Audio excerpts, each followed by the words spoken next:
And so, what we're able to do is give a teacher practical guidance on maybe teaching techniques or even some behavior management techniques or ways to support mental health in the classroom. And we need to know our limit. And so if ever we sense that a student might be a danger to themselves or others, for example, there's a shutdown feature. And essentially we tell the teacher that they can no longer engage and they need to talk to the professional on their site, or here are the resources you need to call if you think this student is a danger to them or ourselves. And what we tried to do was really build a technology that A, was responsive to what teachers needed, and B, also understood its own limitations. And we were really clear at where our support stops with a tool like this and when a person has to interact with a person in order to get the support to a student that they might need. Right, right. Yeah, I think that's important because that provides a safe space for the usage of the tool, right? Yeah, And then yeah, you also absolutely. get a red flag when something's wrong, right? That's right. That's right. Yeah. I mean, we'll get a red flag and an alert, and it gives us another way to maybe follow up with a system. And again, it's a good reminder for even practitioners on what their skill set should be and when they need to call in somebody else with a different type of expertise or get a student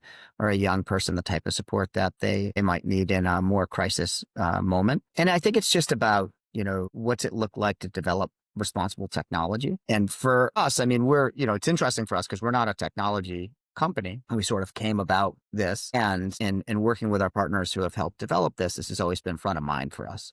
Let's understand the limitations. So how do we empower folks, but also understand our limitations? And how do we have that from the onset so that we're really clear at what we do and what we don't do? And when folks have to engage direct professionals for much more crisis-oriented situations. Right, right. The part of the issue that I've seen with that is that LLMs are always positive, giving you ideas. So if you have a, suicidal tendency, it's going to, engage you more towards that. So it kind of follows the lead of the user. So having those guards in place, I think it becomes important, particularly because we're talking about kids and educators and the impact that will have with families, right? Yeah. And we had to, like, our thoughtfulness, and we had an amazing group that does great work on a different continent give us some feedback on this. And they're developing solutions for young women called Girl Effect. And they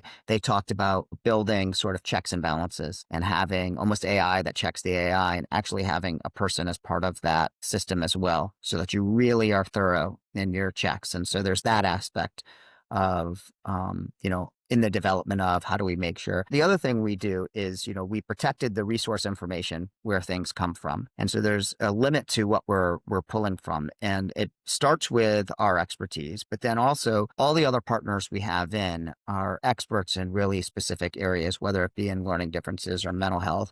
And then as teachers are getting feedback on scenarios they're building, we actually cite where those things come from. And we do inline citations just so people know where the source information is. And although conversational in nature, the conversation's really geared towards direct action and then building out plans for kids. It can include conversation prompts, it include plans over multiple weeks on how to support young people. Right. Right.